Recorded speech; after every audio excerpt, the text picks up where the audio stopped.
What's up, gamers? Welcome to episode 23 of the Battle Mallet podcast. Your trip with us on our annual journey to the Nova Open Convention, playing games that we love and balancing life with those games. As I said, this is episode 23, Quarantine Day 5. So we are fully in the social distancing practices due to the coronavirus. Today's date is March 18th. So this is where we find ourselves.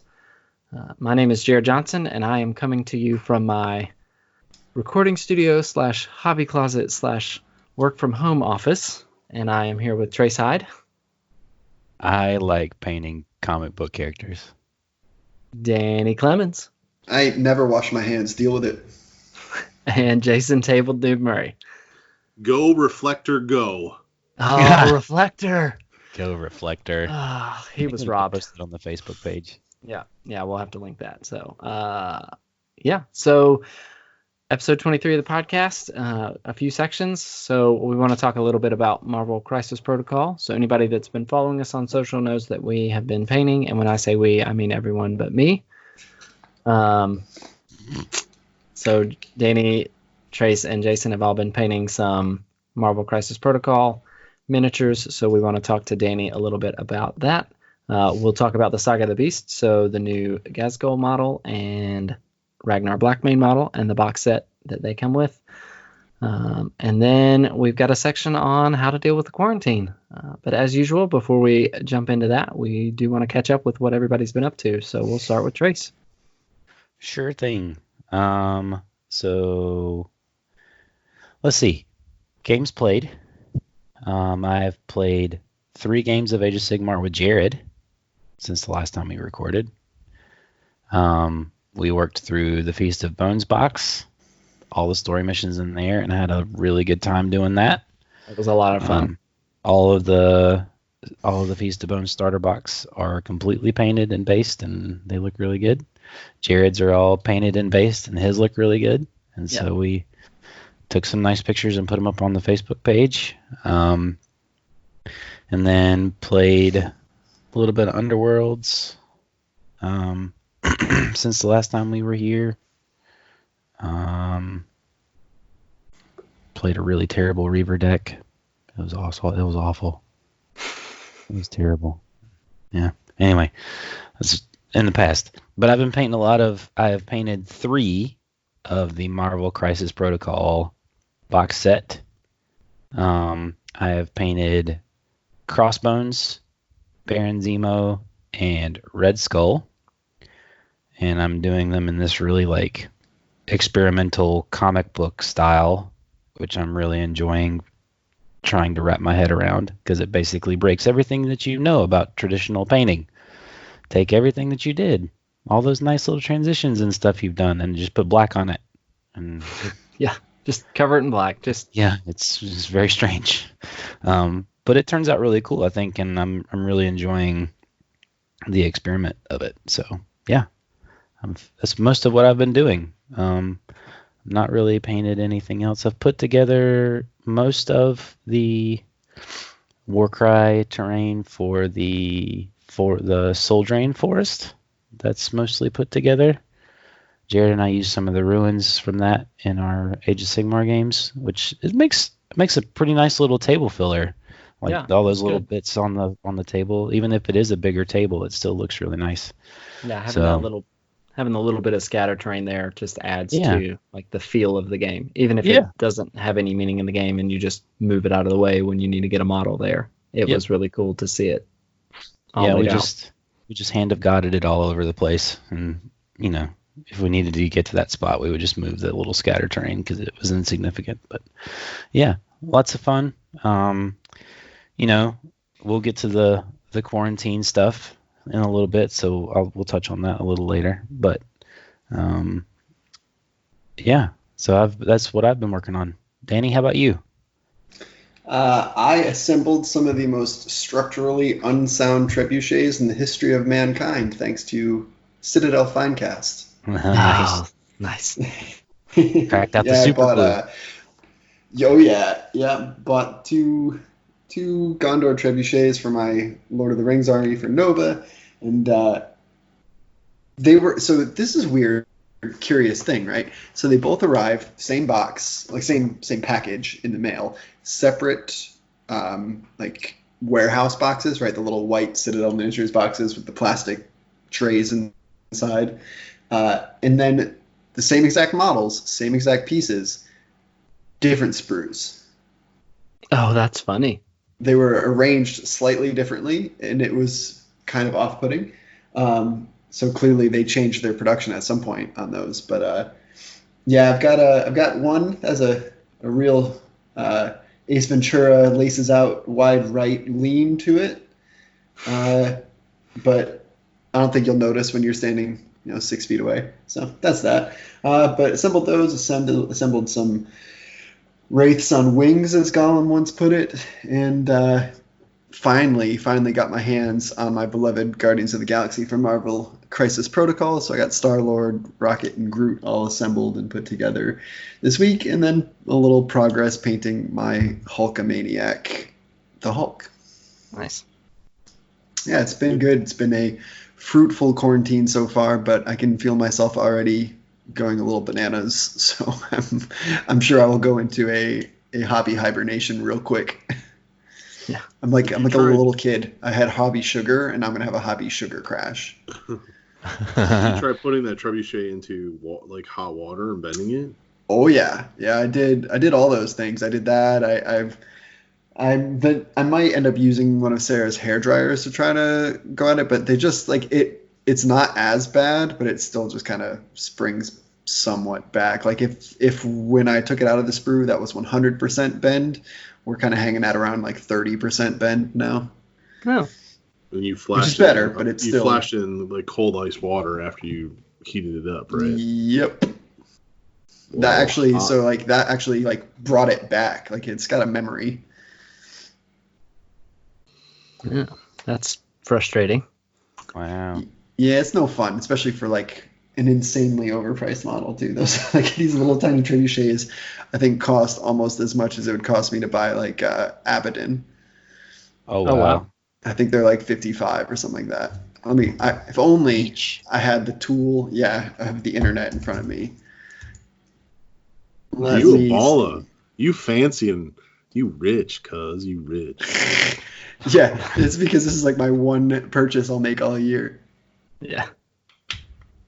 Other than all of the Marvel Crisis Protocol miniatures that get released between now and the rest of the year. Yeah, shush. Easy now. In his brand new house with a gaming table.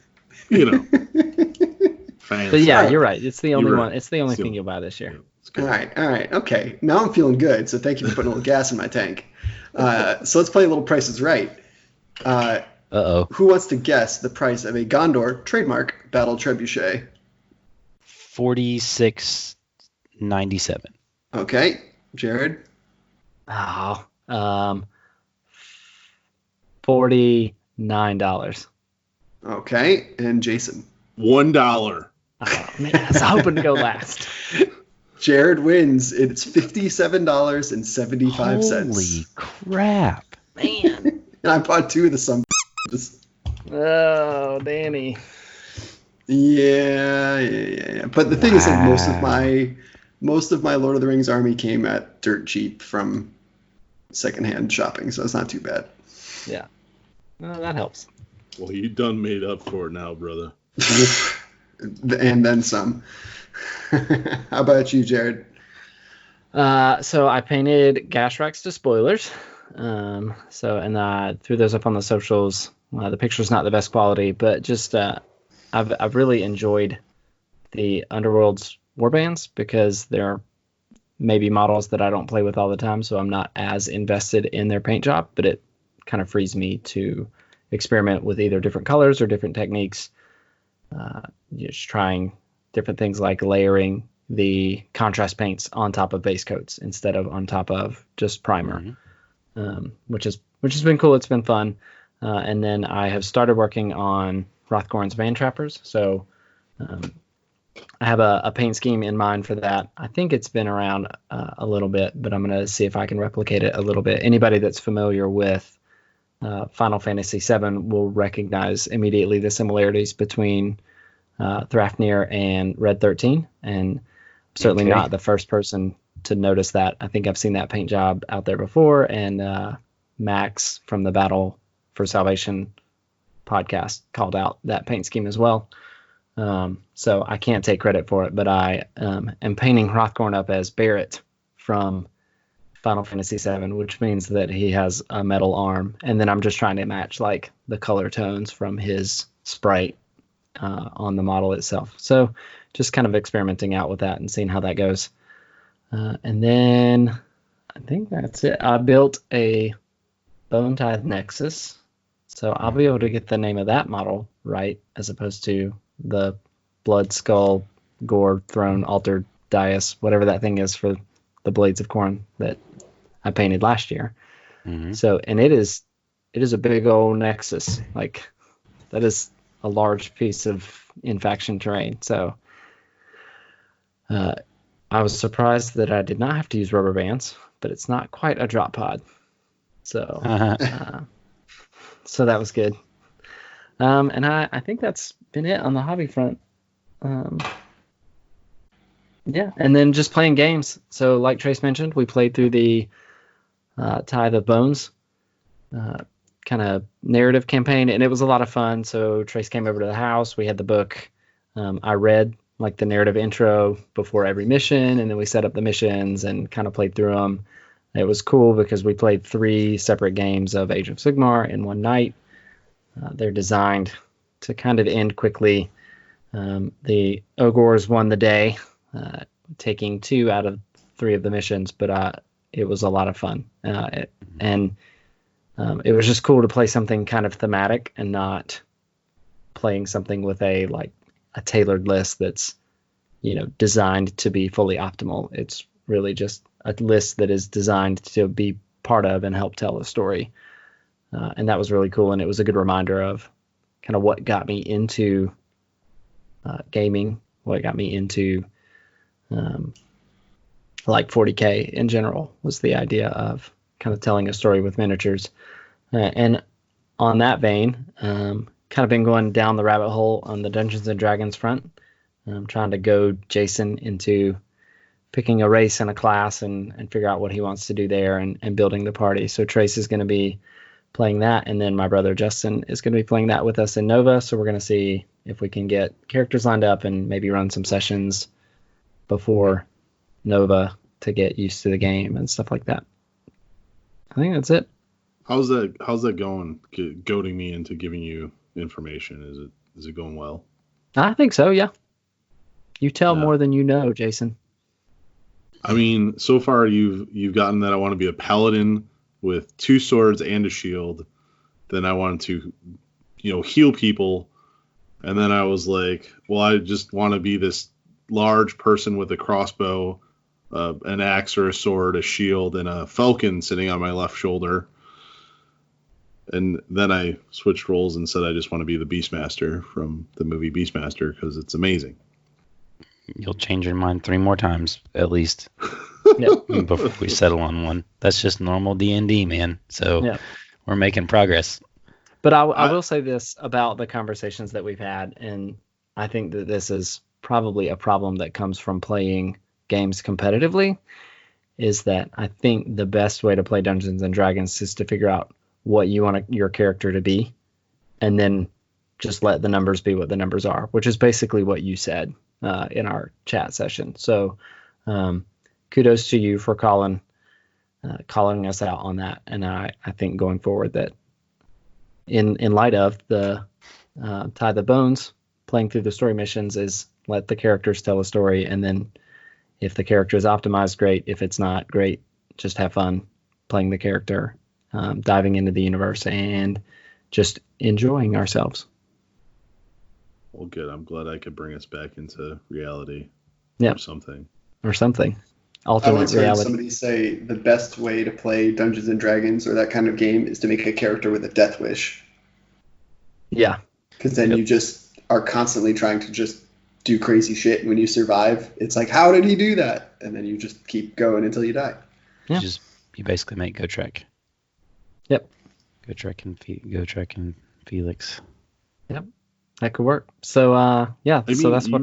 You really have no idea what you guys are in for at all. Because like, you know, when I said last episode I've never played an RPG, like I've played RPG video games, and yeah, we've played Blackstone Fortress, and you know, I have fun and goof around, but I literally have never played an RPG, and it is very difficult for me to think about those stats because I really don't care.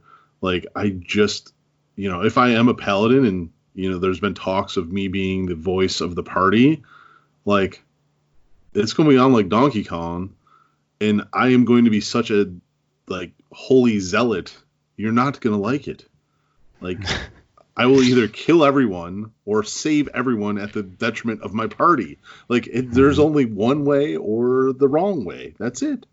And that's why you need to play a paladin anyway. Smite be. And I am totally bringing beanbags to Nova.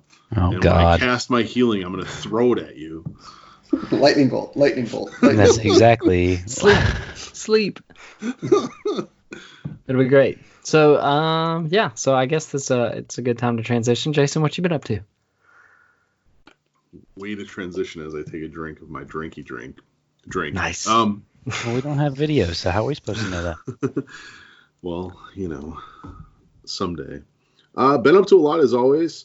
Like everyone else, Marvel Crisis Protocol has, you know, kind of rejuvenated my hobby side.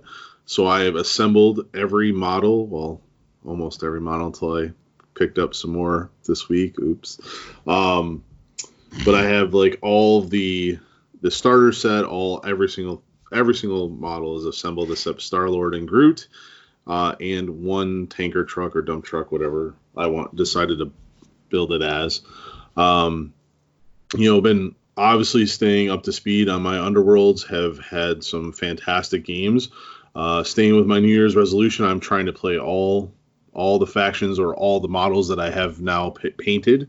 So still on the Farstriders track. I really am enjoying them. They're not the greatest. They're not terrible, but they're not the greatest. You know, the plink damage is real. When they inspire, which is probably the hardest thing, is having them survive until they inspire. You know, they become very beefy.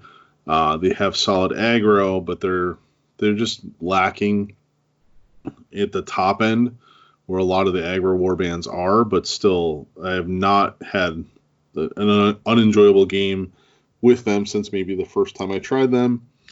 I had a wonderful game against a very optimized Reaver deck and this player named Trace with my Skaven. And honestly, all joking aside, although Trace's deck was not the greatest fine-tuned machine as we would all like it to be, it was probably the most fun 2 games of Underworlds that I've had in a long time because Trace and I were at the shop just hamming it up. Super goofballs. Super stupid. It was lots of laughs were had. But Skaven are fun. You know, they play very similar to, you know, my Sepulchral Guard, just they're fast and they come back, and you know, Scritch is the greatest. Yes. So been enjoying that, getting those painted models on the board. And then I've also played Reavers. And then I, you know, my Reavers jank is still fun. And then most importantly, I had a cam game with Steven from our play group. And he played the dreaded Grimwatch. And I played my Lady Mournflight, like the real deck, I guess you'd say, like kind of like the one that I was prepping for any major tournaments that may be coming up. And holy slugfest, my brain still hurts. It's been about a week and a half now. And he took game 1 really handedly with the Grimwatch, and I may have gotten a little salty, which, sorry, Steven. But then the next 2 games I was able to battle back just by altering my game plan. One game the dice went really, really hot for me, and then the third game he missed a 5 dice attack on my crit defense, and that's won the game in the last turn, and I was able to pull it out. So been having a lot of fun there. And I think the most shocking thing for our listeners, if you're following the socials and the Facebooks and And the Twitter, because I can't get anything to post to Instagram here lately. It says something about business thing. It doesn't like me, hates me. But I've been painting. So I cranked out the Hulk for Marvel Crisis Protocol, and now I am 90% done with Venom. I'm at do I do more, or do I just base it and say I'm done? But that'll probably be finished tonight, and we'll move on to the next. Sarah's probably going to join me for her first tutorial in painting Red Skull. Ooh, that's exciting. Step one, his skull is red. Yeah. Well, it's really, it was my first dive into contrast paints, and I know we've talked about contrast paints here before, but, they're great.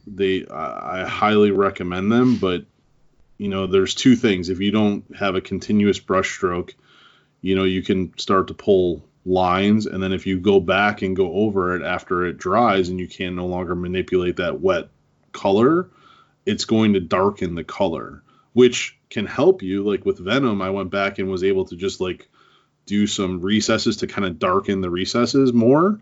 But for a new painter like Sarah, if I know her, she's going to go back and try to do that one little piece that she missed, which can totally throw off kind of the way that the contrast works to fill in all the crevices and pull from top to bottom. So, it'll be fun to teach her that, and she really wants to paint the Marvel stuff for me. So we'll see how it goes. Nice. It'll be fun. It'll be good. Yeah. So Bonding experience. Yeah. So painting comic books miniatures by Trace. Painting comic books miniatures by Danny. Check. Painting comic books miniatures by Jason. Mm-hmm. And one of these things is not like the other. Which is going to lead us into our next section, where I ask Danny questions about Marvel Crisis Protocol. So we'll take a break, and we'll be right back.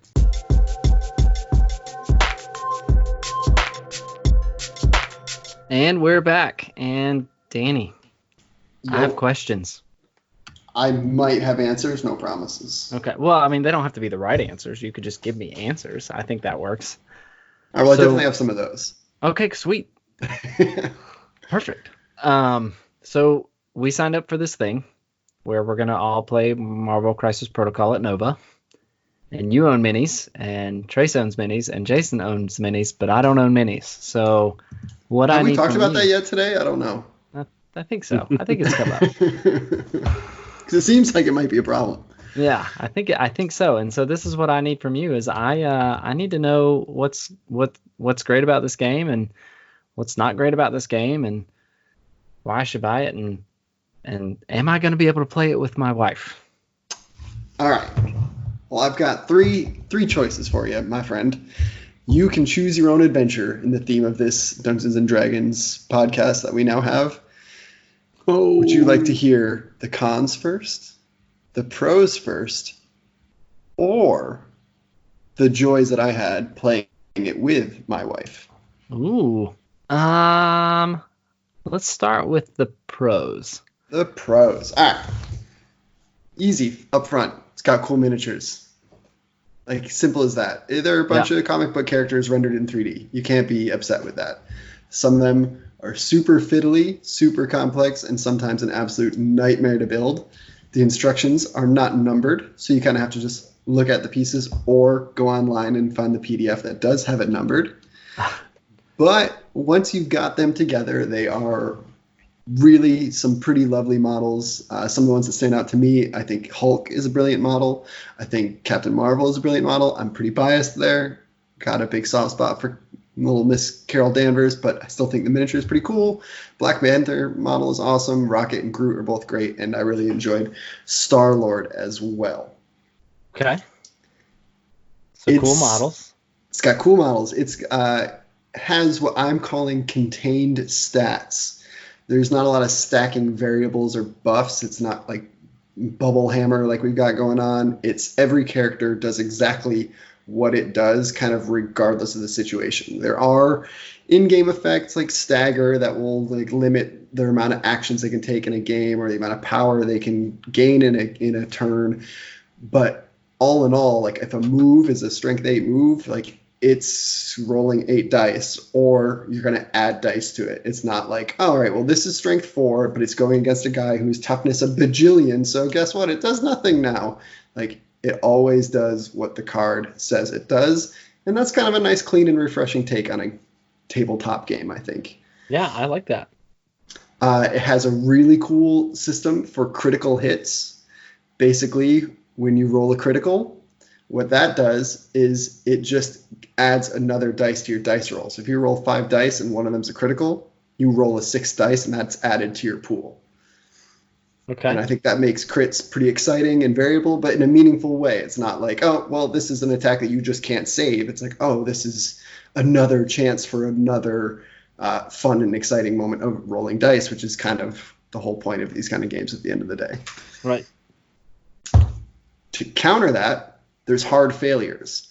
You have a 1 in 8 chance to roll a little skull on your dice, and when you roll one of those skulls, it can't be modified or re-rolled. It's a dead dice. Oh. Okay. Which is kind of nice because that, I think, kind of balances out the additional dice of crits. You have a very hard loss and a very tangible win, and I think that's kind of a cool part of the game. You also have template-based movement, so you don't have to bust out the old nerd tape measure. You have little pieces of plastic, and this is exactly how far you move, or you can move any length along the template, and it makes gauging distances pretty quick and snappy. Like if this is a range 3 attack, I hold my range 3 template. If it touches, we're in. There's no like, is it 24? Is it 72? And like you pull the thing out. It's like, no, it's 1, 2, 3, 4, 5. That's all you got, and that's pretty nice. The terrain is all interactive for the most part. Pretty much anything on the table can be thrown or destroyed or climbed over, and it creates this kind of cool, clean system for getting cover, where like as long as you're outside of range 2 and the attack touches a piece of terrain, and you are not taller than that piece of terrain, guess what? You got cover, my guy. And you know what happens with cover? You just get to take one of your dice, and it just becomes a success. Oh, cool. So, like, if you need to get 4 successes, you got 1 baked in. Then, like we kind of talked about earlier, I think the game has done a really good job so far of creating really unique flavors for the characters, despite the fact that almost every character has the same basic attack. That's the strike attack. They're almost all the same. But then beyond that, they really kind of function and operate in a really cool thematic way. Like Rocket and Groot are separate characters, but they really work together as a pair, where Groot just automatically defends against Rocket. Captain America has his shield, and he obviously like buffs the people around him in the sense of like, if you have Captain America in your team, your powers all cost 1 less. And then Captain Marvel has this really fun mechanic where she can absorb the energy from energy attacks and then pop into her binary mode and basically just become a murder beast. Nice. And Star-Lord has a really fun mechanic where he can completely forego the use of tactic cards by just throwing tactic cards away and gaining winging it tokens. And when he burns a winging it token, he gets to reroll 2 dice, which I think is pretty fun and thematic for the old Star-Lord. And so every character just kind of has a really fun, unique flair and feeling to it. And I said tactic cards. Tactic cards are fun. They're little variables in every game. You get 5 of them. They can be specific to your characters. They can be generic things like a healing card, but they're all open knowledge. You know what 5 cards I have. I know what 5 cards you have, and they have good situational usefulness. And then you ready for the piece de resistance? Yes. The thing you love most about tabletop games, Jerod? What's that? Has alternating activations. Yes. That's my comprehensive and not at all 5 minutes thought out list of pros from Crisis Protocol. Nice. No, I think there's a lot to like there. Now you ready for the cloud? Yeah. Give Yeah, me give the me the cons. cloud. Let's do the cloud. Hands down, the worst rule book I've ever seen in any game ever. Wait. is- Hold on. Is it? It's seriously worse than the Blackstone Fortress rule books? It is, because at What? least like the Blackstone Fortress books, like if you're looking for, I don't know, saving rolls, there's a section in the book called saving rolls, and there's all the Okay. rules. In this book, there's literally a section that's called setting up the battlefield or setting up a game or something like that, and it doesn't tell you what range the characters are supposed to be to the board edge. It doesn't tell you how many team tactic cards you're supposed to take. I literally, when researching these notes, spent 20 minutes trying to find how many team tactic cards I'm supposed to have. Nice. I couldn't find it. I still can't find it. I have no idea where it is. Is the And I PDF know the same way? no, so that's what I was gonna say. I know that I found this information because when Sarah and I played, we had it, right? And I remember reading it, but I could not find it in the rulebook. And so I went on to the online PDF, and online PDF is restructured, and it is a lot better. But Okay. again, I think that's two pretty hard misses when your printed rulebook and your printed miniature instructions are that deeply flawed. It Yeah. seems like an unforced error to me. The missions are cool in the sense that like every game is built collaboratively. You bring like I think it's like 3 blue missions, and I bring 3 red missions. You pick the blue, I pick the red, and they become like overlapping missions. So it could be there's 3 humans in the middle of the field, and you have to figure out which one's the Skrull. And the other one could be like there's 4 vials of super soldier serum, and we need to defend them. And those are both the ongoing objectives of the missions. And I think it's pretty cool that we both get to pick half of it. So that way, if you have a team that's really built around like take and hold, you can make half of the objectives that way. But the missions are all kind of boring and plain. They all kind of boil down to like hold this, carry that, or discover those, and that's basically it. Okay. Somewhat uninspiring. Okay. Also, tokens. Hey, dog, I heard you like tokens, so I got you tokens so you could token while you token your tokens. There are so many flippin' tokens in this game. It's out of control. You got every turn your characters gain power tokens. Every turn your characters will probably gain damage tokens. You got stunned, here's a stun token. Oh, they moved, here's an activation token. You scored a point, move your team token. The round changed, move the round token. Is it your turn first? Take the priority token. Tokens. So many tokens. But I will say this, it is pretty nice, the tokens that you do get, because they have gone to the extra effort of making custom tokens for new characters. So like with the Black Panther box set, you get objective tokens for, there's a mission about, I think, protecting the heart-shaped herb, and the tokens have pictures of the heart-shaped herb. And Groot has a thing where he can root other characters, and his root tokens look like roots. And so instead of just giving you generic, like, oh, this is an effect token, they actually have gone to the distance to print thematic and custom tokens, which is nice. There's just a metric crap ton of them. Okay. Gonna throw a curveball at you. Tactic cards, they're on here again. They're on cons this time. What? You can't do this. I'm so confused. Right? Are they good? Are they bad? You decide. Next time on Dragon Ball Z. Sorry, couldn't help it. So the tactic cards are great where they are now. This is more of a thing where I have a mild concern that the tactic card pool is growing extremely quickly. Every time a character is released, there's a couple more cards added to the tactic card pool.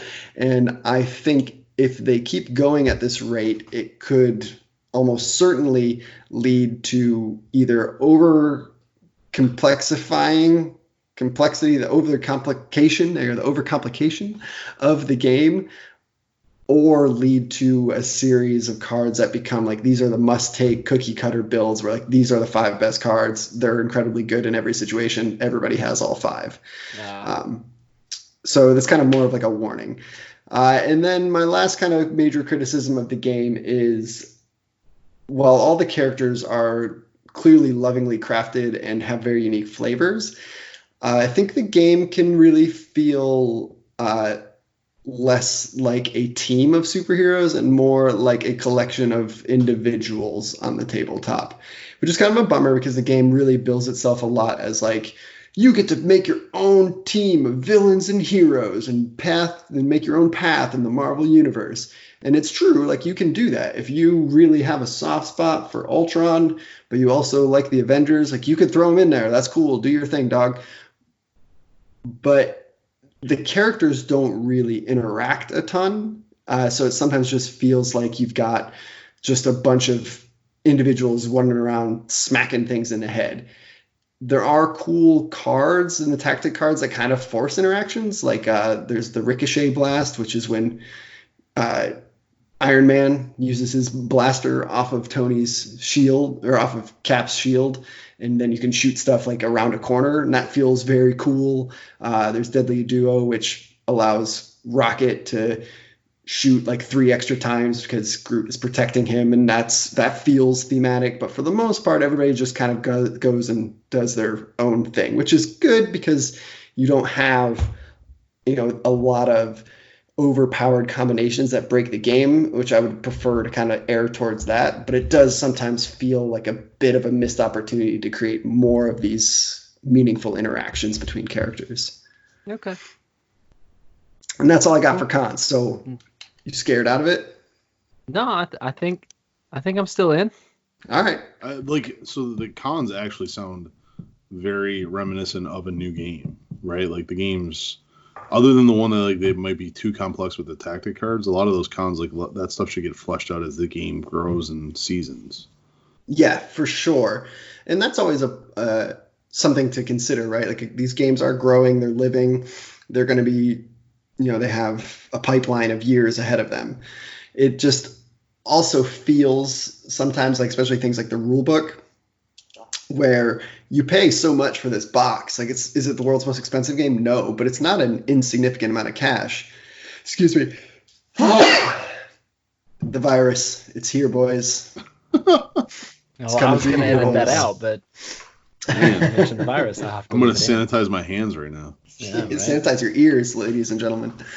But like, you pay all this money for these boxes, and then you get a completely bunk rule book. Like that doesn't feel good.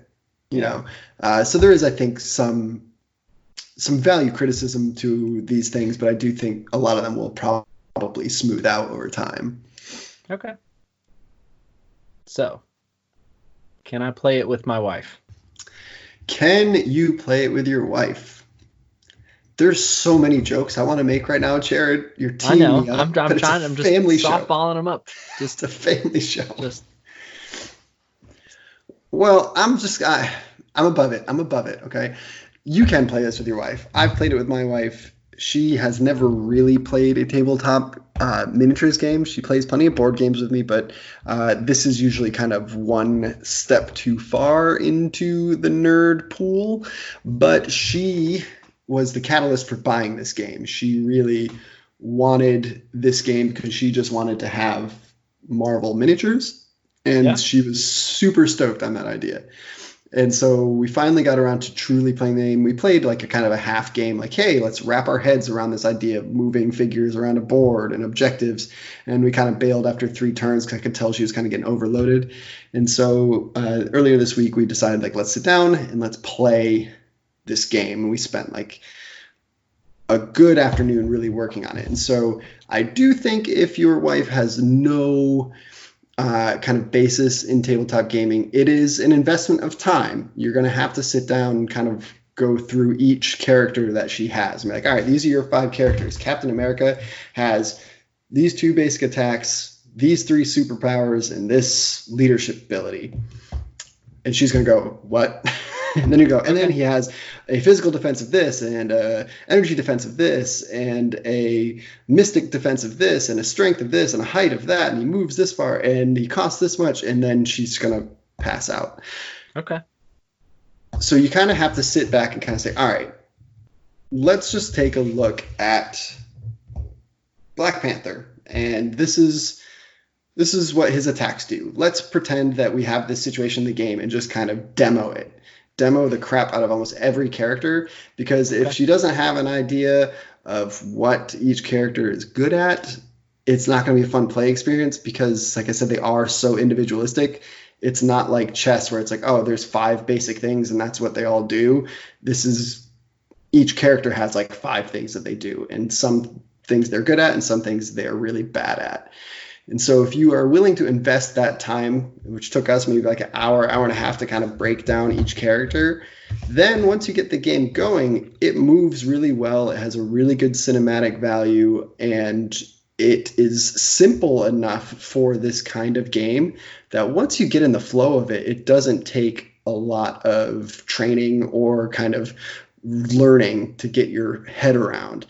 And it has a great selling point, right? Like, you have Marvel characters that are approachable characters that everybody knows from pop culture, and you have expectations, right? Like, if she knows that, Iron Man has the cool little like blasters, like, before you know it, she's going to be moving Iron Man around the table being like and blasting stuff. Like, she's going to be making those noises. Right. And the game facilitates that, and that's a great thing. Like, when Sarah and I played, there were 2, I think, really key moments of the game. And one of them was I had Groot and Rocket, and they were holed up on this one objective for the whole game, and she had sent Spider-Man and Captain Marvel to dislodge them. And Groot kept defending his little buddy and absorbing the damage and healing himself. And finally, it got late in the game, and Groot got impatient, and Groot had enough of soaking up damage and had gained enough power to drop his big move. He yelled out, "I am Groot," and just wailed on Captain Marvel, hitting her with a 10 dice attack that threw her into a building, destroyed it, which was against the rules, but it's your own game. The fun police aren't coming. Pick up the table. He threw her through the building. It's cool. And it knocked her out, and it left Spider-Man all by himself, where Rocket was able to then use that deadly duo card and shoot 3 times with his plasma rifle and take Peter Parker out. And it was like, this is awesome. Like, this is what, like, this is a cinematic moment, right? This is Groot just like going bananas like he did in the movie in the kiln, and then Rocket climbing up on his shoulder with his little gun and just being like, and just mowing everything down. Like, this feels right. Yep.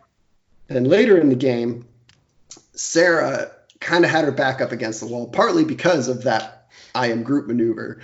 And she pulls out this tactic card, which I was genuinely proud of, because Lord knows I am terrible at keeping track of these cards, which might be why I have my issues with tactic cards. But she's like, oh, I'm going to play Wakanda Forever. And I was like, all right, well, if you're going to play Wakanda Forever, you got to do it right. And so I made her shout Wakanda Forever, like old school GW WOG style. Like, if you're going to play it, you're going to play it right. And so she crossed her arms, yelled out Wakanda Forever. And what that card did was it allowed all of her characters that were alive in that turn to basically get 1 free attack. And nice. Captain Marvel got a free attack. Black Panther got a free attack. Shuri and Okoye both got free attacks. And once that was all over, Black Panther then had his 2 regular actions where he got to just go bananas, and it bullied Star-Lord and Iron Man off of an objective.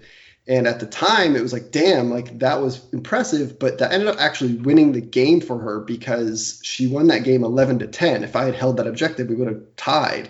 Oh. And so, like, you had this cool moment where literally, like, Black Panther yelled out Wakanda Forever. All of his buddies went bananas and completely mowed down Star-Lord and Iron Man and won them the game. Like, how cool is that? I like That's it. Awesome. I'm sold. So there you go. Like, I think it can be done. I just think it takes a lot of legwork. And so it's not like we're going anywhere these next, 100 years. We're all locked indoors for the foreseeable future. That's right. I say give it a go. I like it. I think I will. But now you got to buy a box. You got to leave your store or leave your house for that. So. Well, Atomic Empire in Durham is doing curbside pickup. So I'll order it from them and drive up. And they'll just hand it to me in my car. I genuinely cannot express how much I love that store. Yeah, it's a really cool store. It's really far away, though, since I'm not for me driving to work anymore. Cool. Well, I mean, I was excited just by the miniatures before, but now you've definitely got my interest. So thanks for taking the time to kind of lay that all out for us, Danny. So yeah, so I guess look for one more phase of MCU miniatures to be coming through the socials soon. And with that, we'll take a break and we'll be right back.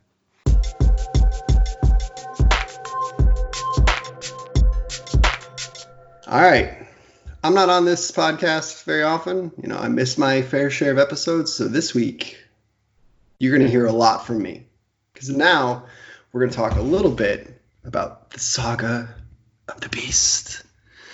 The newest box set being released by Games Workshop in the very near future, featuring an incredible model of Grazgul Thraka and Ragnar Blackmane, and a new chapter in the Psychic Awakening story.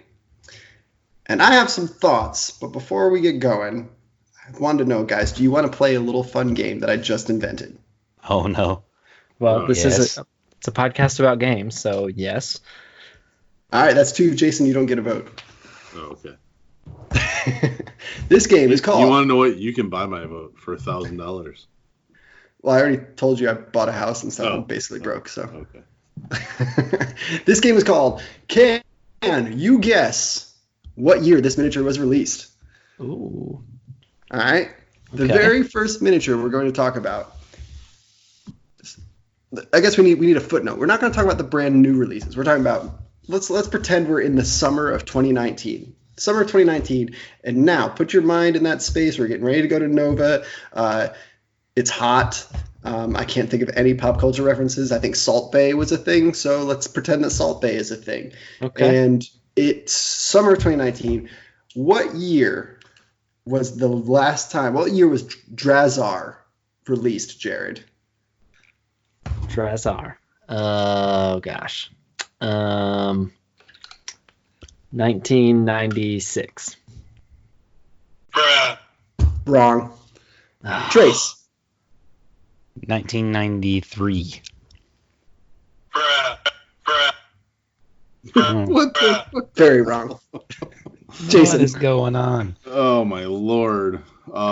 So that's 20 years. I will say 91. No. 2000. You guys 2000. Oh, Yeah, way too early. Drazar is going to be offended, guys. You think he's like 100 years old. He's only 20. Okay. Drazar was released in 2000 after the Dark Eldar Codex in 1998.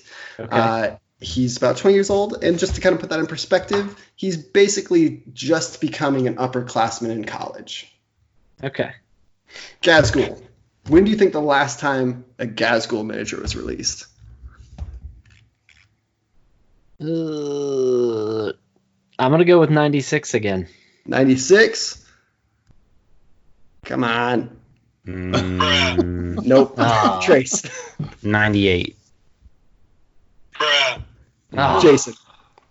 94. 2000. Same year. Okay. Codex Armageddon. Gazgul's released. He had a miniature before that, kind of from the old second edition stuff.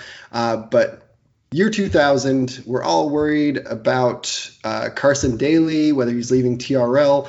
That's when Gazgul came out. And he's basically old enough to get drunk now, which is a thing. I mean, so let's go to the next one. Jane Czar. Jane Czar, Jerod. What year do you think Jane Czar was last released? I'm gonna go with 2000, Bob.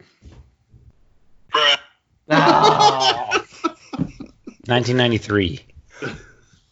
I think that's too old. Jason. Bruh. 99. Ah. 1994. It came out with the second edition Eldar Codex. Oh my gosh. Put that in perspective, over 30% of graduate students in the United States are ranged 25 to 30 years old. Jane Czar is a grad student, guys. Oh my gosh. Came out in second edition. That's 6 editions ago. 6 editions. Ragnar, last one. Oh gosh. Oh, this is like he's like old school, like straight One Piece. Yeah. 91. Bruh. Oh my gosh. Trace. Mm, Oh, 91 was too old. 92. Yay! 1992. Trace gets it. Circle gets a square. During Rogue Trader. That miniature was initially released during Rogue Trader, before there was even a Space Wolves Codex. They did re-release him in 3rd edition, but literally all they did was change his backpack. The rest of the miniature is 100% the same. The average age of marriage in the United States is 28 years old. Ragnar, he's getting married this year, boys. Nice. Put it in perspective, Marnie's Calgar has had 3 miniatures since the last time Ragnar had a miniature. Oh my gosh. Danny, I think that this was pre-planned, sir. Yeah, just a little. I think you just made this game up. I'm just really good like that, okay? Now, what is this all about? What's my point here? What do all of these things have in common? Who can string these things together for me, boys? These were all new miniatures. Everybody, These are all new miniatures, because now we're fast forwarding to March of 2020. We've seen the release of Blood of the Phoenix. We see the pre-release for Prophecy of the Wolf, and we now live in a world where there's a brand new Drazar model, a brand new Jane Czar model, a brand new Gazgul model, and a brand new Ragnar model. And on the surface, boy, does that feel good, right? Like, new plastic crack. They are gorgeous models, every single one of them. To the credit of the Games Workshop designers, they've outdone themselves once again. They're amazing. But personally, I have a pretty big issue with the way they've chosen to release these miniatures. They talk about Drazar and Gazgul didn't have models for 20 years. Jane Czar for 26 years, and Ragnar for 28 years.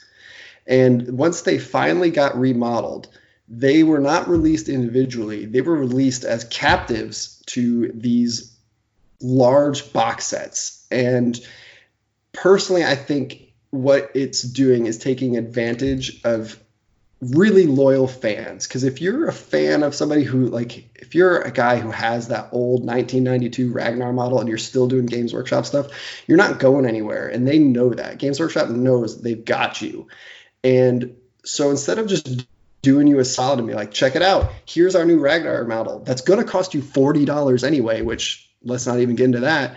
We're going to then put him in a box for $170 that's filled with 50% of models that you can't even use. And I get it, like, these things are billed as like a combo box. It's like, these are great to start the hobby or to split with your friend and make a bunch of savings, which is not untrue. But the people who already have a Space Marine collection, like, that's not what's going to happen. Most of these people are going to just buy this box up front for the expediency of having it now. And to do all those things, like to split it up, requires a friend who has an equal interest in the opposing faction. Like, there's, like, everybody has friends in this hobby, but we don't have a friend that plays orcs. Like, true. We don't have any friends that play Eldar or Dark Eldar. And so, like, if you wanted one of these characters, like, you need to have a friend that has the other box, or you're ponying up all of that money. And out front, like, that doesn't sound like a big deal. This is an expensive hobby. It's a luxury. I get it. But, like, let's break it down. The Blood of the Phoenix box costs $230 retail. Drazar by himself is $40, and the brand new Incubi set was $55. That's $95. So just for new stuff, you're paying like $140 extra just to get the 2 new kits. But then if you are kind of generous and you say, yeah, but I could also use the Venom, the Hellions, and the Scourges, that gets you another $95, so $190. You're still paying a $40 premium just to get the new miniatures. Same thing with Jane Czar. You're paying a $35 premium just to get the brand new Jane Czar and Howling Banshees kits. And sure, that's not the end of the world money, but that's unnecessary spending. That is, in my opinion, predatory spending, because that box came out on the 19th of October of 2019.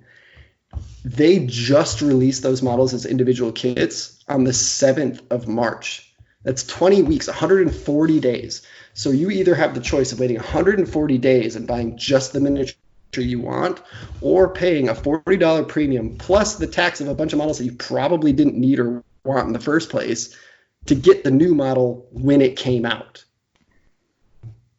And that feels to me like a very, very unfair and grimy business practice, because not only do these things take advantage of a captive player base and are unnecessary expenses, Games Workshop doesn't really explain or announce that these miniatures will be released at a later date. They're always like, get the new model, it's in this box. They don't say, and then in 20 weeks, you can buy it by itself.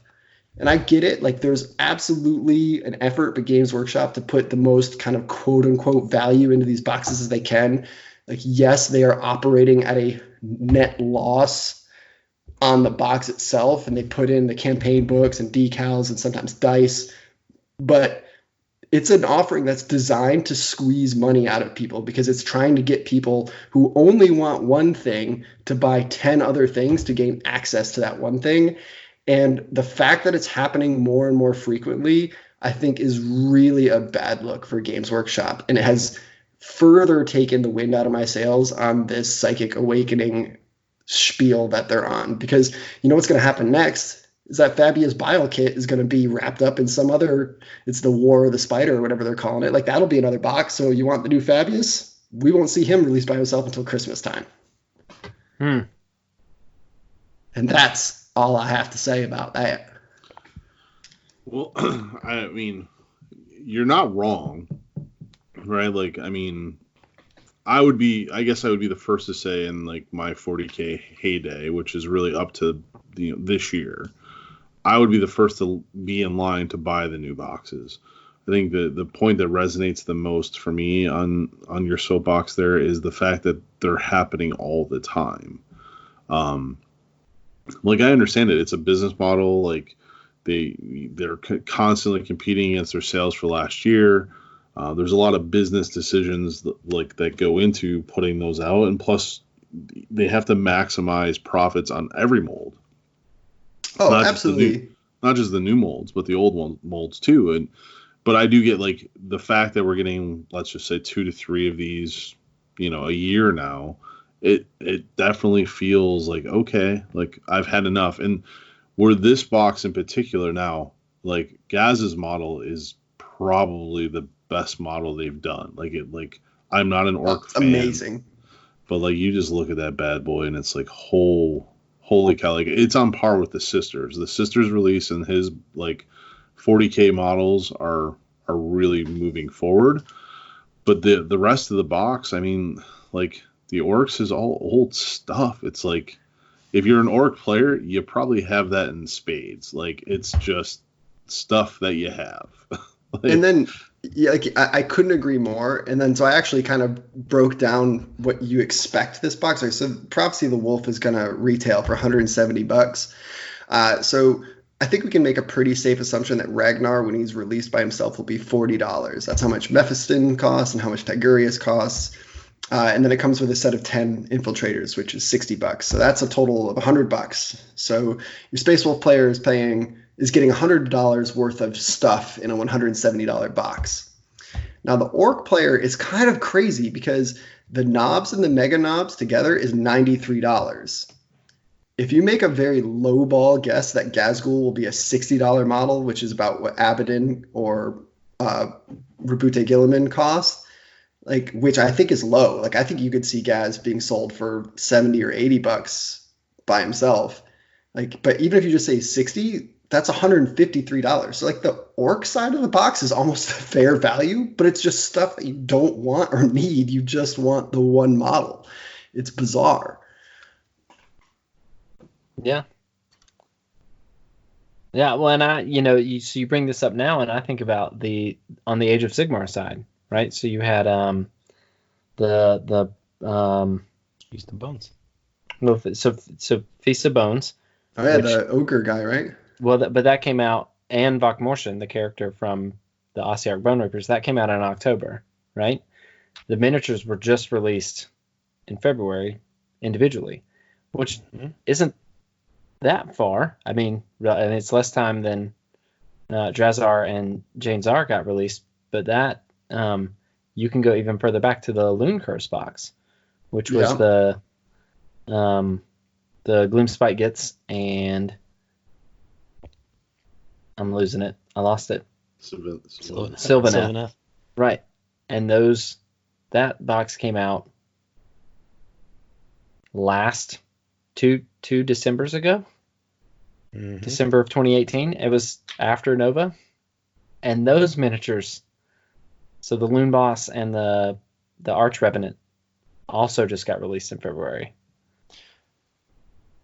So I'll kind of defend that one. I know that there were just production issues with the Sylvaneth. Yeah, for sure.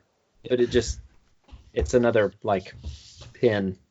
In that overall I was thinking about it too. Like it kind of goes back to the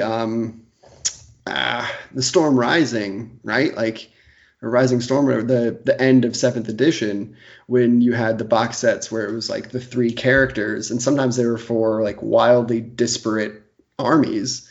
Yeah. And I get that was kind of a little different because you had books that told a story with it, and so you could kind of be like, oh well, I'll get these and I'll be able to play the campaign. They're not necessarily like giving you a bunch of fat that you won't use, but still it was kind of the start of the practice. Yeah, those were the triumvirate boxes, which we were actually able to split because you play Ultramarines, Jason had Dark Angels, and I played Grey Knights. But that combination doesn't exist in every play group. Yeah, and like the Eldar one, or the Iniad one, like that was cool because that actually was 3 characters for the same faction, but sometimes they were just completely spread out. So, yeah, I just think it's one of those things, like I get it. A company's got to make money, and obviously nobody has to buy these things. It's a luxury. I'm sure somebody's going to come on the comment like, what are you complaining about? Like, you don't have to buy it. You can just wait. And I get that. But I don't think that just because I can wait to buy something doesn't mean that this is a customer-friendly business practice. I think it's actually really customer-unfriendly and pretty crappy, in my opinion. Yeah. The ones that I'll defend is like when it's a new faction, right? Like the Ossiarch Bone Reapers. Like, okay, like then put it out in a large kit because like they're, to me, like that's the introductory. Like, yeah, you're getting some ogres that you may not want, but the value is still there, and you can probably either sell them off or you at least have something to play against, right? Like, I'm fine if it's a brand new faction, like this one rubs me like the orcs. There's nothing new in there, and even the Space Marines, like now those models have been out for some time, not super long, but if you're a Space Marine, like if you're a Space Marine player, you probably already have them. So it just feels like an add more. But once again, like I've always been a fan of the boxes, and this year it does seem to be becoming a little bit much. Well, and I think too, like I think it's great to have these as an option. I just think it's really bad to have them as the only option. Like it's captive. It's a captive audience, and like you think about the way that the A Song of Ice and Fire game is kind of set up, is you can buy the box where it's 2 starter armies, so you and your buddy can go 50-50 on it, and you have everything you need to play right out of the box. Or they've sold those starter sets as individual army themed boxes, and they were at the same time, like at the same point of sale. You could do one or the other, so you can make the choice of like, oh, I can either save a little money and get this double box and split it with somebody, or why pay $200 for stuff that I'm not going to use when I could just pay $125 for the stuff that I actually want. And giving the customer options, I think, is such a better practice than what we've got here. And I think where it's a little bit lost, I mean, we just talked about in the opening how Trace and Jerod loved that, Feast of Bones, like the narrative play. And I think right now in the 2 large systems for GW, like that is the narrative play is kind of trying to find its place to live and thrive. Like, it's still there, people still play narrative, but it's not well defined. And I think these boxes could be an opportunity to kind of ramp up that narrative play, like leverage into it, like they do with the story. Like, here's the stories, here's this, but like really, like, you're gonna get a whole core of rules and missions that, you know, are gonna tell a whole story arc of that. And I don't know if they leverage it enough. Like, we know it's in there, but it's not. It really still comes down to, oh, I want to get that model so I can incorporate it into a not narrative game. So just, it feels like an afterthought. Like that's what I was gonna say, Annie. Yeah.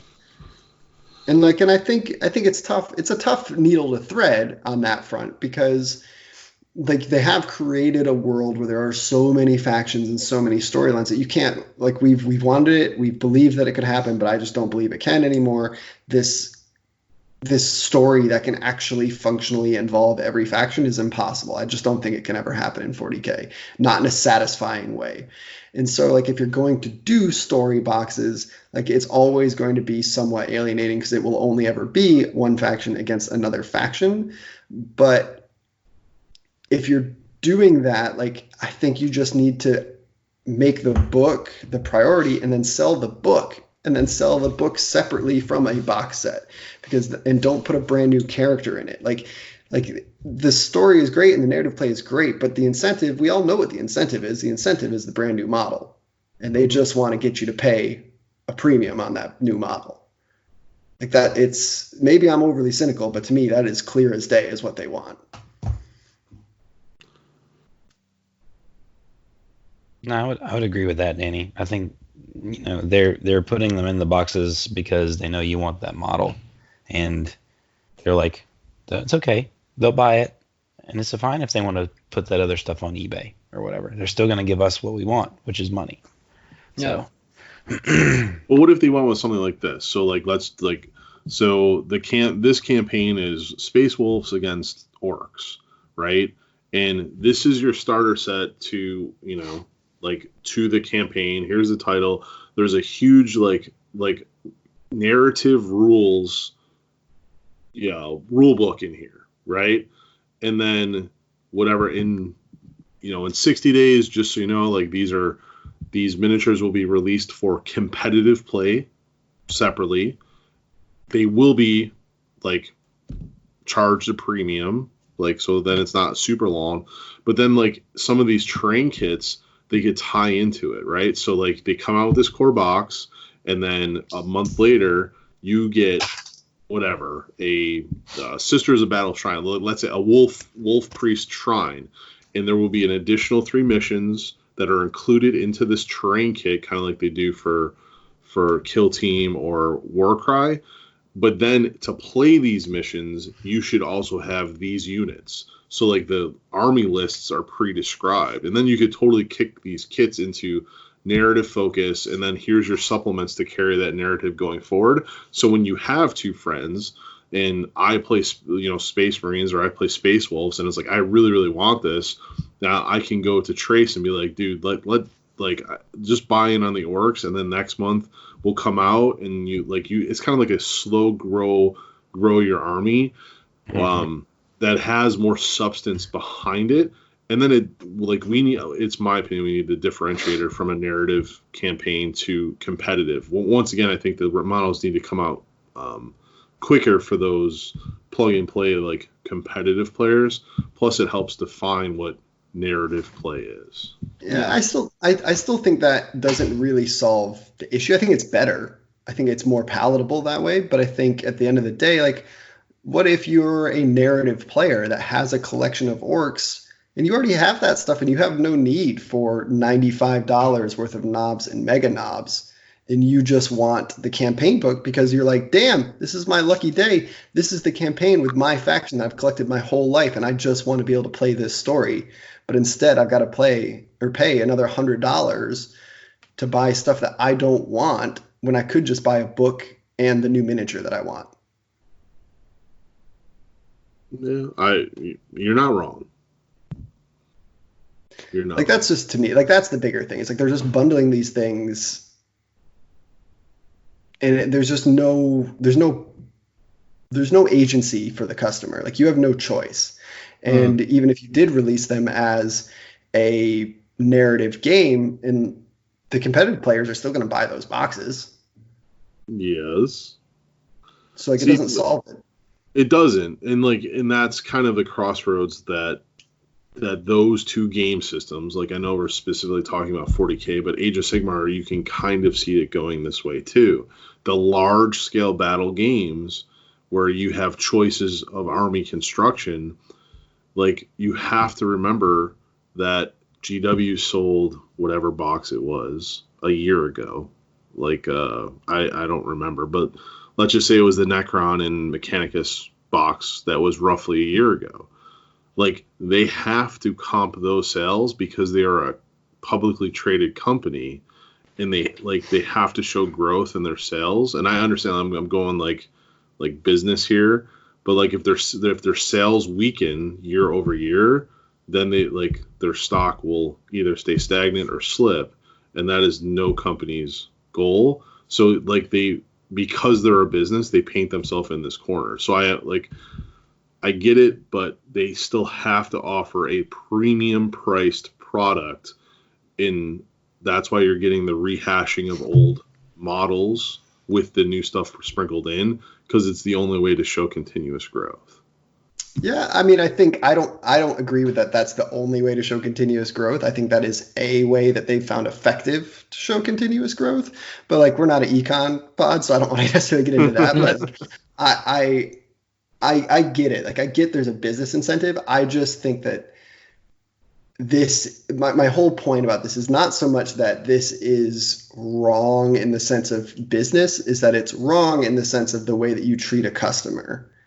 And that I think you could get easily as much money out of a customer by giving them the choices to buy what they want more frequently than forcing them to buy something they don't want less frequently.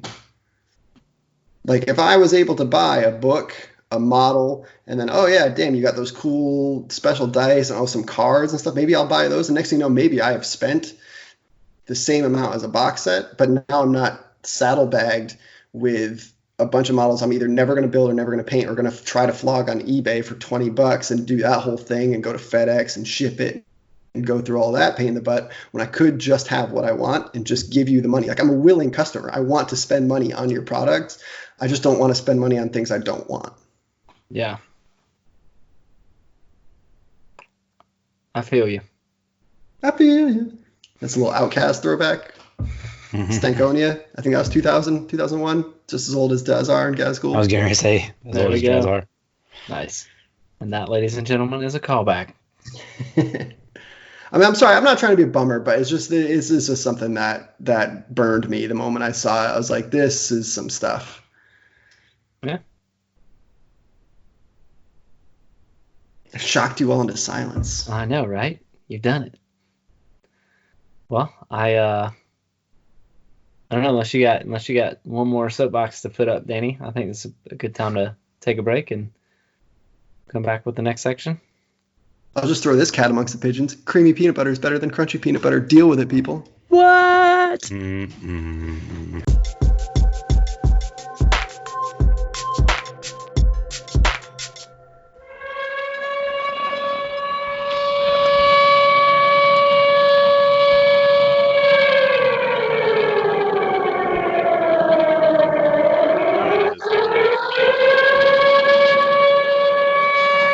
Gentlemen, you have now been confined to your homes. Please find ways to entertain yourselves as much as possible. So thankful for the internet. Okay, so, as Jerod said earlier, today is March 18th, 2020. This is now day 5 of the government-recommended social distancing experiment. This is all due to the widespread of the COVID-19 coronavirus that originated in Wuhan, China. And we have new challenges in front of us because we have always just been social beings, right? We gather. Yeah. We like to go to restaurants and eat. We like to, go out and meet our friends. Might go to concerts. We, as American people, are very, very social. So this has turned basically the whole country on its head, in many ways. Economically, like it's a giant thing. But as it relates to this and what we do, we now have some unique challenges and opportunities to do either fun or, again, challenging things. So we're going to go through a couple things, and I just have a couple quick questions for you guys. So we'll start with, we'll give Danny a break because Danny's been talking a lot. So we'll go with Jerod. Jerod, do you have any plans for what you're thinking about doing while we're in this mandatory social distancing experiment? Day 5 of social distancing. Yeah. So no, we were talking about that, at home. So Danielle and I were talking about it, and she is naturally introverted. So this is she's Heaven. like, this is perfect. Yeah. Like, I only have to see the people that I want to, and I don't have to see anyone else. And I'm naturally an extrovert. And so every day that I come into my recording studio / hobby closet / work from home office, I just die a little on the inside. So I think that it has facilitated my dive into Dungeons and Dragons, and just reading the lore and about the classes, because the last time I really played was 3.5 / Pathfinder, and apparently warlocks are a thing, and who knew? And tieflings are a standard class, and who knew that? So what I would really like to get going is Dungeons and Dragons, and we can do that online. So Tabletop Simulator, you can kind of draw a map or set some up. There's community created dungeons that exist and tools for building dungeons. So that's an option. And then Roll20 is another online option for playing RPGs over the internet. And Roll20 is cool because it has built-in mic and video support. So you don't have to get your code on if you wanted to continue to do that. Yeah, that's true. But so that's one thing. The other thing is that we are continuing to operate under the assumption that Nova is going to happen. So for anybody that is into gaming, that has been following along, all of the major gaming conventions for the next couple of months have been canceled. So Adepticon was kind of the big one, and that came at the last minute. I think that they were just waiting to follow the state of Illinois, but they did in fact cancel Adepticon.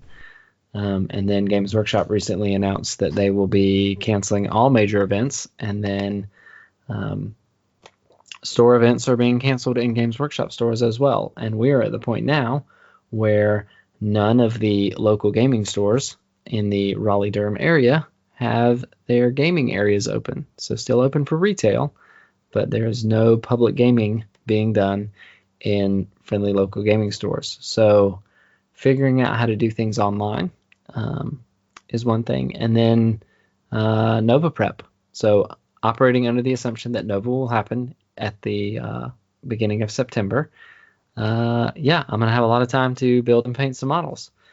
So after playing Age of Sigmar with Trace, I know that I am going to be bringing Bone Reapers. So that helps me kind of plan purchases and things like that. And then the other thing is trying to find stuff that Daniela and I can do together that doesn't involve going out to eat, since we can't do that anymore. So finding games to play and things like that. So that's,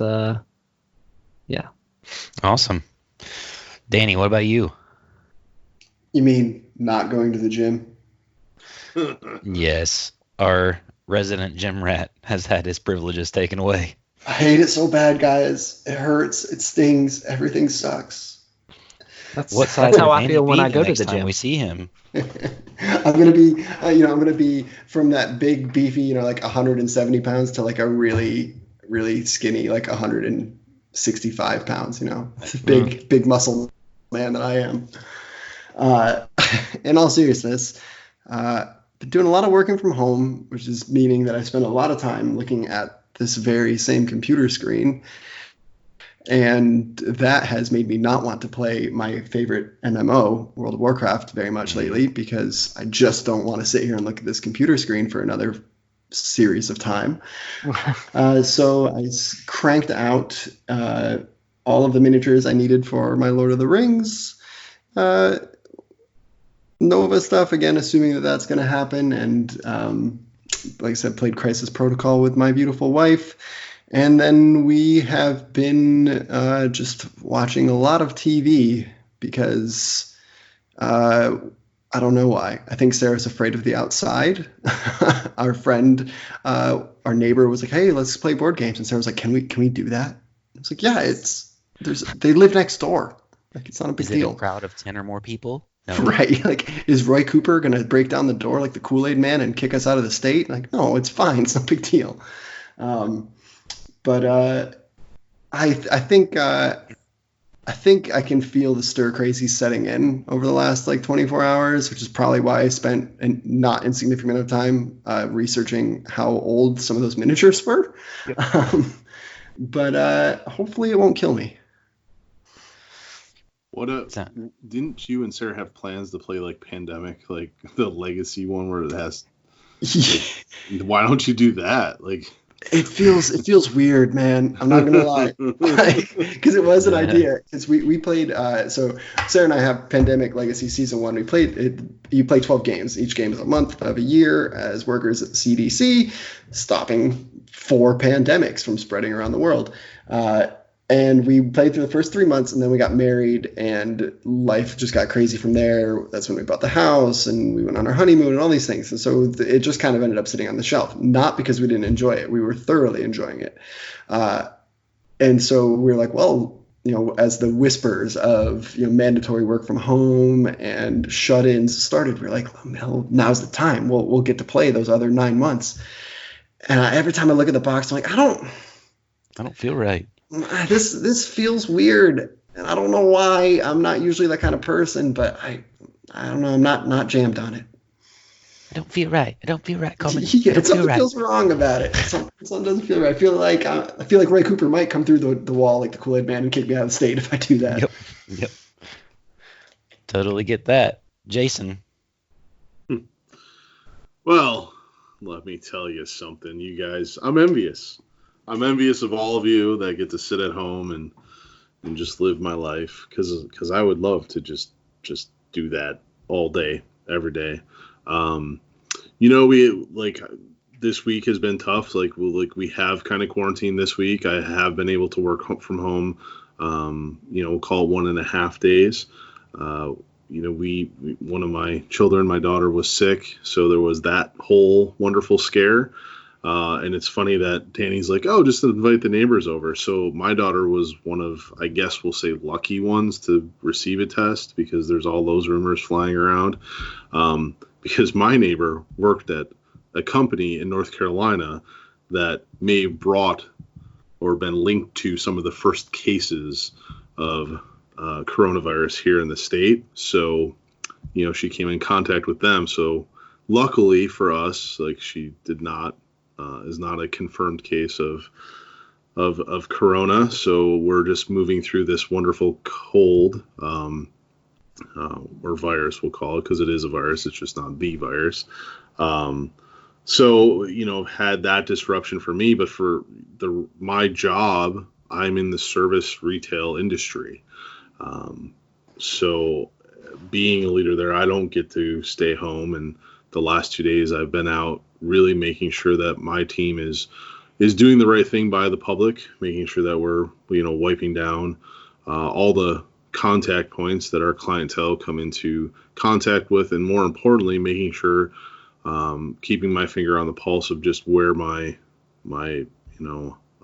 staff and team is at. So I'm out there getting to see it firsthand. It's definitely a disruption to normal daily life. But it has driven all my friends to be more online. So being the online midnight warrior, I've had the pleasure of spending 3 days with Trace and Jerod hobbying, and that is important. Like, hobby for me is very, very social, so I will definitely paint more in the coming weeks. And then, we have the camera all set up for a bunch of Underworld's cam games.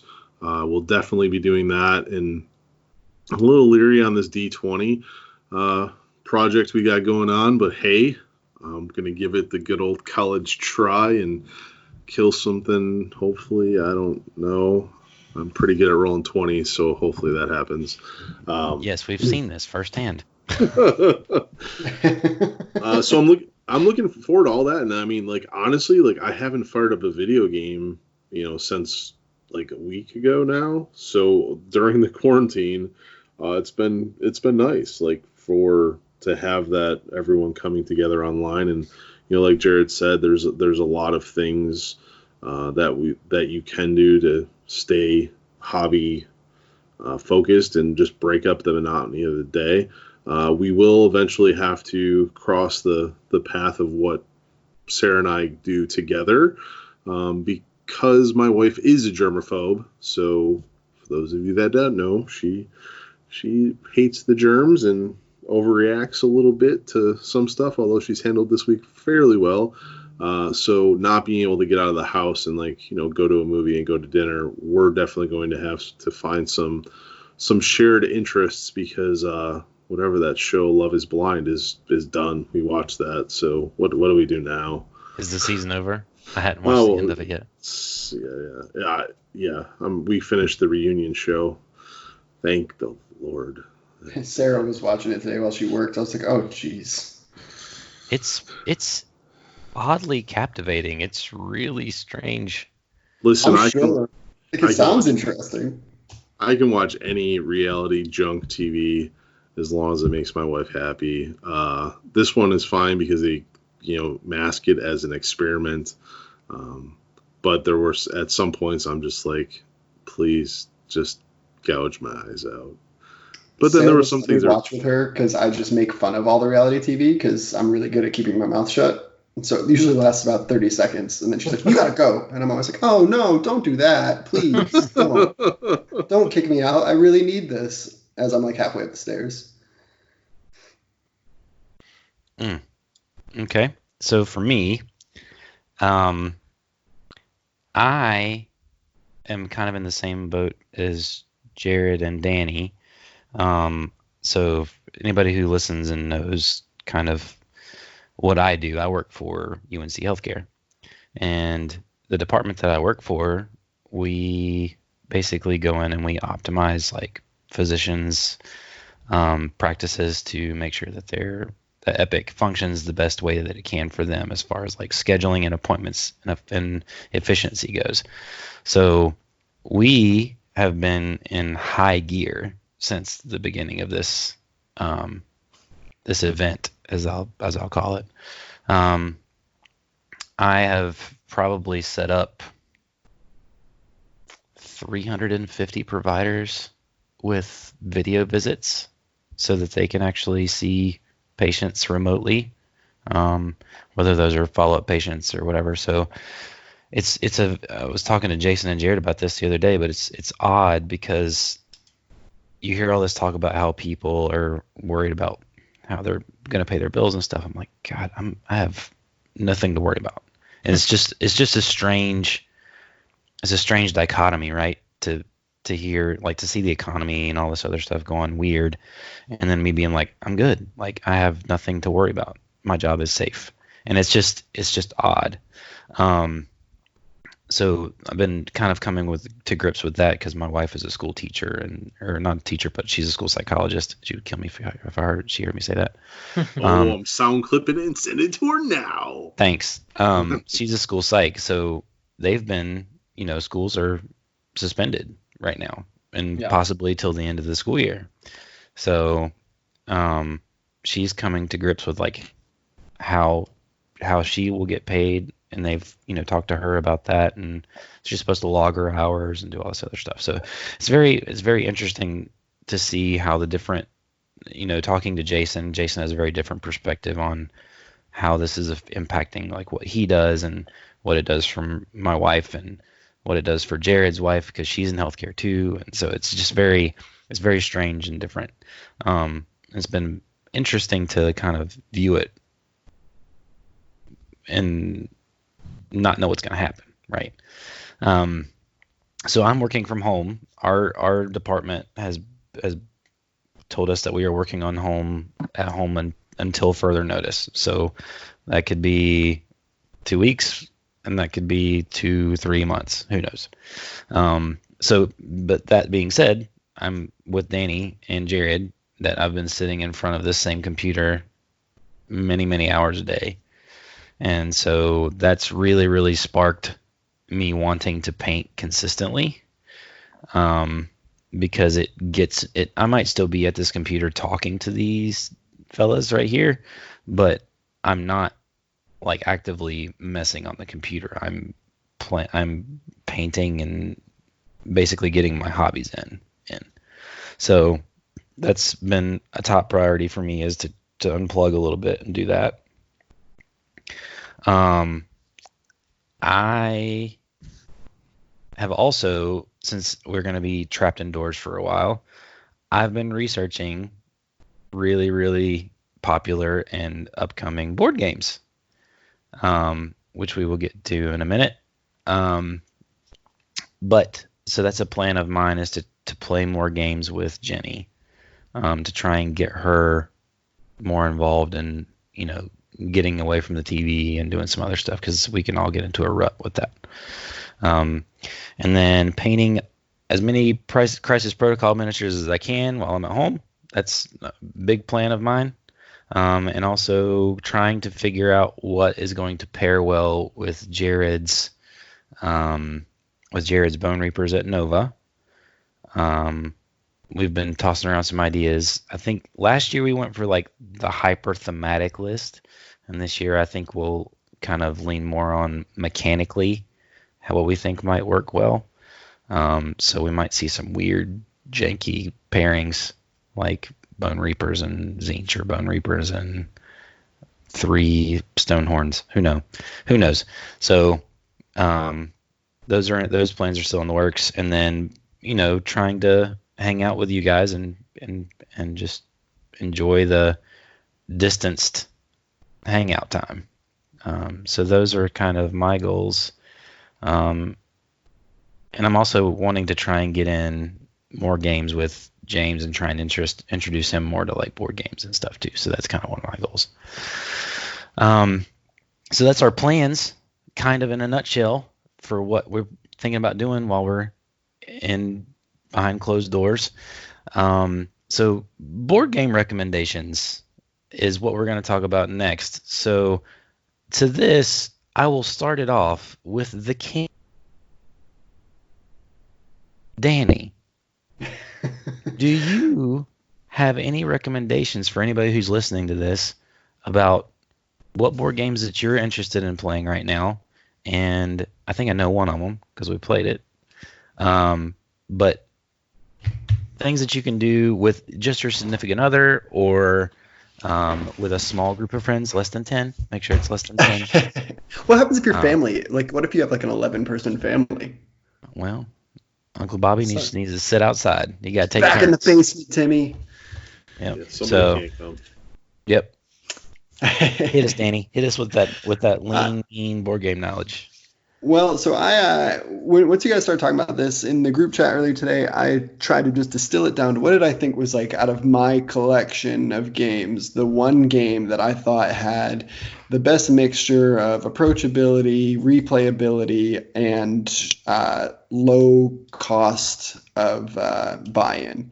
And that got me to Flamme Rouge, which is one of my favorite games of all time. You guys have played it with me. It is a lovely little racing game for up to 4 people. So if you are the average American nuclear family, just enough characters for you. Each player takes control of 2 fun little tiny plastic bicyclists and a deck of cards for each cyclist.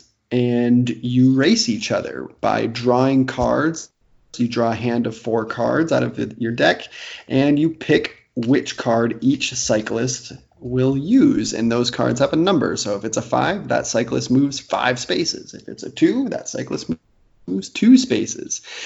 But the rub is that you want to keep your little bike boys as close to each other as possible, because they will draft. And if they are close to each other, they are just good and plenty. They're ready to go. But if they get separated, they start taking fatigue, which means you put little red cards in your deck that have just 1 on them. And so your bike boys get tired and don't go as fast, and mom and dad run away from you, and you feel like an idiot because you lost the race. But it's really great, super easy. Rules can be explained pretty much like that in 5 minutes or less. It has a great replayability because you build a track, and you can build that track in, I think it's like 6 different configurations. And there are additional rules modules in there. So you can use hills, and you can use cobblestones, which kind of change the rules. So the game changes. You can play it a couple different times, and it's never the same once. And the piece de resistance is only $30. Ooh, nice. So it doesn't cost much. It's a little hard to find. You definitely have to go to your local game store. You're not going to be able to find it at Target. If you're lucky enough to still get Amazon deliveries, they do have it there right now as well, for I think like $32. But in general, you can find it for around $30, and it is a smashing time for all. Nice. Awesome. That's a great recommendation, and I can vouch for that because I have played it with you, and it is a lot of fun. Very simple. Jason, do you have any board game recommendations, sir? Oh, mate, I get to go next. Oh, certainly, sir. Is your game to be a old Southern Belle? Is that what's going on? Oh, yes. I do declare, Beauregard. No, so for me, I went with a little different. Like, I think that this sparked, my mind as well. It's like, okay, so what do you do? That's not electronic entertainment. And when it comes to board games, like, Sarah's not involved. So, we have a bunch of kids games, and I'm going to throw this one out there because this is the most fun that we have playing, and we play it probably like once a week, once every week. I may have mentioned it once before, but it's called Pass the Panda, and it's literally like just this little dice game. So we play with 3 people, like, although Aiden the other day started rolling dice, and it was super cute, but anyway, that's neither here nor there. So 3 people, Emma, myself, Sarah, you get 6 dice apiece. On these dice, there's pandas, there's waters, and there's bamboo symbols, and then there's a blank side. You roll your 6 dice. If you get, a water, the dice is immediately eliminated from the game. If you roll a bamboo, you kind of put that off to the side, and those dice are presented to the next player to roll. Blanks go back in your hand, and if you get a panda, you can pass that panda to any other player that you would like. So it becomes this whole, like, do you like mommy or daddy more type game? So that's kind of fun.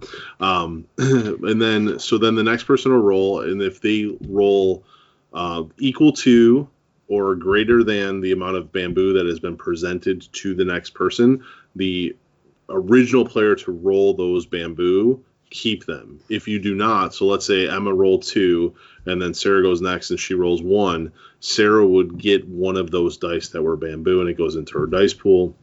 But then because Sarah rolled 1, she would present that bamboo to me, and I'd have to do the same, and so on and so forth. And the object of the game is to be the first player to have no dice. It takes a couple minutes to play. So being in lockdown, like, you might not be able to fill up 2-3 hours with it, but we normally play 3 or 4 times, and it takes a good half an hour to 45 minutes just to get through that, because we like to roll dice and have a little fun. So that's my recommendation for family. But for me, what I want to do is play Assassin Execution Force. So it's a 40K game. I normally take it when we go on vacation, because once again, I can't get anybody to play my type of games with me. But I'm here, and if the internet does go away, I don't know why it would, but if it does, I'll throw that down on the board and play. So that is a 40K game. You play as the assassins, the 4 assassins, and the mechanic is, you're fighting cultists and an evil space marine sorcerer, and you're trying to stop this ritual that's happening. The game drives itself, so you can play it solo and make all the decisions as the enemies are driven by a combat system. And then the other thing that I'm looking at picking up is Zombicide, the space one, and I can't remember that Invader.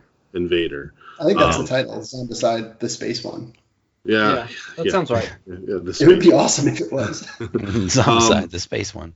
Yep. I should have backed that when it was in Kickstarter. I did not, just because we have so many games to play. But I think a game like that, for me, would be beneficial in times like these, where I can throw down something that there's a little more grit, and you can kind of, spin into a mini campaign style, have a little more character flavor. So I know that Atomic has that game. I've looked at it a couple of times, so I may pick that up at some point, depending on how long this lasts. So awesome, great. All right, Jerod, you're up. Yeah, What's so your top I will just go back like 6 minutes and pretend like it's me talking about Pass the Panda. Okay. But yeah, so that's definitely my recommendation for family games. Super simple. Jason described the entire gameplay in his description, which is pretty key. As far as kind of other board games, did they really take your game and I didn't see that? My bad, yo. No, I don't think I put that out in the group chat. It was going to be like a backup to throw out for families anyway, so you're good. No worries. So I kind of have two. One of them is Splendor, which is by Asmodee, which is the parent company of Atomic Mass Games, which makes Crisis Protocol. Mm-hmm. And the premise of the game is that you are trying to build the best gem jewelry empire. And the way that you do this is by getting currency and then collecting assets. So those assets could be a mine, it could be a jeweler, it could be a market, whatever the case is. And the way it plays out is that the currency is different colored gem tokens, and then the assets are different colored gem cards, and you kind of build combos and play the game out in that way to get points, which are on the assets, in order to build the best market. There are other combos involved where you can attract a noble by building like a specific combo of cards, so like 3 of one color, 3 of another, and 3 of a third, or 2 sets of 4 cards.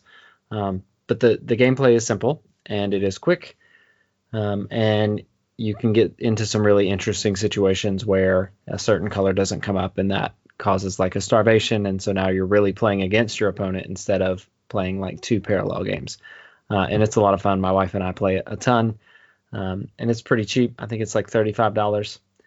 So that's one. If you're looking for one that's got a lot of replayability, then I would recommend Dominion. And so this is I can't remember it's kind of like it's like a living card game. So it's all about cards, and you build a deck as you play the game. So you can purchase cards, and as you build a deck, the idea is to score the most points like any other game. But each card does a different thing. So one card may let you buy more things. One card may let you give your opponent a curse card, which is like negative points. Another card may let you draw a card and then play another card. So there's lots of different mechanics involved, but what's great about it is that one box comes with enough cards that you can create, like dozens of different games to play. So there's a lot of replayability there. So I enjoy both of those a lot, and that I feel like there's going to be a lot of that being played as we sit around the house. So what about you, Trace? Awesome. So I'm going to start something simple, because this is something that I know that Jenny and I already play, and we haven't played it as often as we used to, but that is a classic Ticket to Ride. Oh.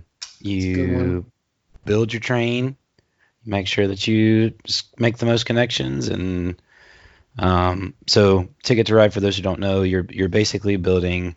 It's a train building game where you're trying to connect different cities to each other, and you draw you draw up these connections at the beginning of the game. If you complete that connection, you can opt to pick another connection, but you run the risk of potentially not being able to complete that connection. You score bonus points for longest train and stuff like that. But basically, it comes down to, do you want to try and just do your own thing, or do you want to try and mess with your other players? So you can put like one little car in between, like in the connection where you think somebody might be going, and kind of play that disruption game, which is, it can make for some tense dinner table moments with your spouse. But it's a really, really great game. Super simple, not very expensive. I think it may be like $45 or something like that. So that's the oldie but goodie that I know we probably will play. I got gifted a fun little card game that I actually haven't played yet, which is Game of Thrones Hand of the King, made by Fantasy Flight Games. I have no idea what it's about, but I know it's like super simple. It's like a tile game. I brought that out tonight to try and like just look over the rules a little bit. I don't know it well enough to describe it, so I won't do the disservice to the game of trying to do that on the air. You know what they say? The king eats. The hand. He does. Yeah. So maybe that's what the game's about. Little poo emojis. Probably. Maybe. Probably. Well, that's unfortunate since no one has toilet paper. This is true. This is true. Or diapers. And then finally, one game that has been kind of at the top of my list of things to get that I haven't bought yet, and I know Danny will probably squeal a little bit when I tell him what I'm thinking about getting, which is Terraforming Mars. So good. So that's a game that's been on my radar for a little while, and I think Jenny would actually get into it. She likes kind of those kind of games too. So those are my three picks. Terraforming Mars, you're basically trying to terraform Mars, like you're trying to build an economy on Mars, and different players can put more emphasis on certain parts of the economy and building a stable environment. So that's what that game's about in a nutshell. Really interesting. Really interesting. It's kind of an expensive game. It's like $79 retail. You can get it at some of the local game stores around here for like $55, something like that. So I'll probably be looking to pick that up eventually. And then, if possible, and if we are all still contagion free, I'd like to get some tabletop games of Warcry games in too. So I don't think my wife will probably want to play with me there, but my sister might, so that'll be interesting. So those are our kind of board game recommendations. And I actually think that we have one little other thing that we wanted to try and do, which were like a board game challenge. I know we had talked about that. Danny, do you want to kind of tell us a little bit about that at all? Yeah, I think everybody should challenge themselves wherever you are. If you're in your nerd bunker right now and you're hunkered down and you're stroking your neck beard and you're cleaning your paints. We already established that my camera is not hooked up. Like, if that's what you think. God, do it. Nice MeUndies, buddy. But in all seriousness, I think every single gamer should take what I'm calling the wifey poo challenge, or partner poo, whatever you want. It's 2020, I don't care. But take your partner, sit them down at the table, and play a tabletop game with them. Not a board game. Play a tabletop game. Whether it's just like one unit of Space Marines versus another unit of Space Marines, just do it. Just be like, look, we're doing it. We've got 24 hours on this day and another 24 after that, and who knows how long. Kids aren't in school until middle April anyway, so who knows when we're going back. So we're doing this thing and see how it goes. It's even if it's a disaster, it's at least a slice of life, and you'll have that moment, and then later you'll be able to laugh like, hey, remember that time that we did that thing and your head spun, or remember that time we did that thing and you absolutely slaughtered me? Like, it's a win-win for everybody. Do it. Play a game with your partner. I double dog dare you. Hashtag tabletop challenge. Tabletop challenge. Do it. I like Do it. it. Gentlemen, your curfew is now arrived. It is time to close your doors, and we will move on to the next segment.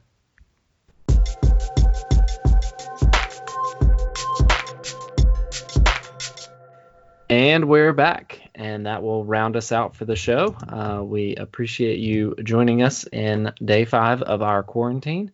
As always, we want to say thanks for listening. We appreciate the likes and comments that we're getting on Facebook, the kind of the slow growth in our Discord server. So yeah, not anymore. It's super active with the quarantine. So yeah, please come join us. Yeah. So we have a Discord server. The link to it will be in the show notes. You can also find the link to it on our website. So the website is podcast.battle-mallet.com. You can find us on Facebook. We're Battle Mallet Podcast. We are Battle Mallet 1 on Twitter, Battle Mallet PCast on Instagram. So you can find us there.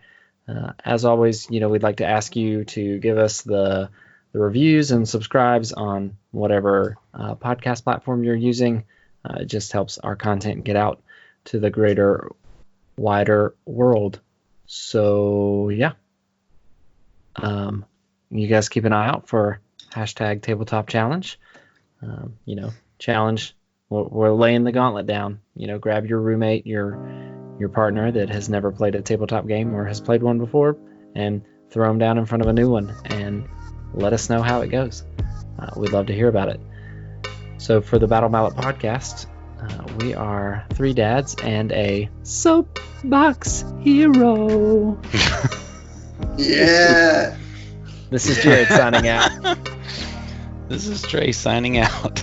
This is Danny. Go bake some bread, people. It's flour, water, yeast, salt, and heat. Do it. It's easy and delicious.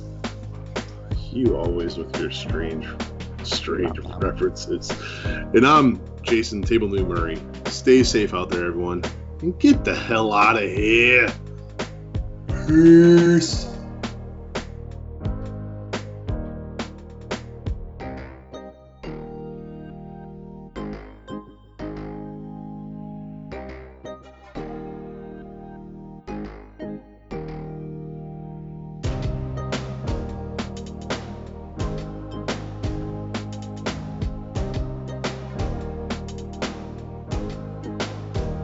The Battle Mallet Podcast is protected under the Creative Commons license. If you have further questions as to its use, you can find more information via links on podcast.battle-mallet.com.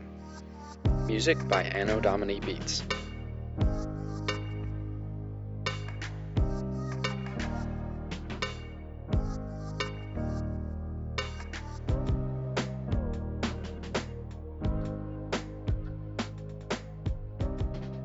Butter isn't called butter with chunks. It's butter. It's creamy and smooth. Creamy peanut butter is peanut butter. Crunchy peanut butter is peanut paste.